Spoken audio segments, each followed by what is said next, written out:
মুন্সিগঞ্জে football প্রতীকের স্বতন্ত্র প্রার্থীর নির্বাচনী প্রচারে ককটেল নিক্ষেপ ও গুলিবর্ষণের অভিযোগ উঠেছে। এ ঘটনায় অন্তত 4 জন আহত হয়েছেন, তাদের মধ্যে 2 জনকে ঢাকায় পাঠানো হয়েছে। 7 ফেব্রুয়ারি দুপুর 12টার দিকে মুন্সিকান্দি গ্রামে এই ঘটনা ঘটে। ফুটবল প্রতীকের প্রার্থীর সমর্থকদের অভিযোগ, ধানের শীষ প্রতীকের সমর্থকেরা এ হামলা চালিয়েছেন। স্থানীয় ও প্রত্যক্ষদর্শীরা জানান, শনিবার সকালে ফুটবল প্রতীকের শতাধিক সমর্থক মোল্লাকান্দির বিভিন্ন এলাকায় ভোটের প্রচার করেন। তারা মুন্সিকান্দি গ্রামে গেলে ধানের শীষ সমর্থকদের সঙ্গে কথা কাটাকাটি হয়। এক পর্যায়ে ককটেল বিস্ফোরণ ও রামদা বন্দুক নিয়ে তাদের ধাওয়া দেওয়ার ঘটনা ঘটে। এরপর দুপক্ষের মধ্যেই ধাওয়া পাল্টা ধাওয়া হয়। সংঘর্ষের সময় ছোড়া ককটেল ও গুলিতে আহত 4 জনের মধ্যে 2 জনকে চিকিৎসার জন্য ঢাকায় পাঠানো হয়েছে।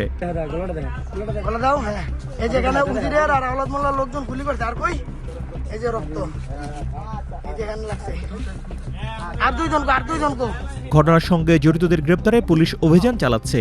খবর পেয়ে পুলিশ সাথে সাথে ঘটনাস্থলে যায় এবং পরিস্থিতি নিয়ন্ত্রণে আনে। বর্তমানে পরিস্থিতি পুরোপুরি স্বাভাবিক। পুলিশ এলাকায় আছে, কোথাও কোনো ধরনের সমস্যা নেই। এলাকায় বিপুল সংখ্যক পুলিশ ও বিজিবি মোতায়েন করা হয়েছে। মেহেদী হাসান, প্রথম আলো।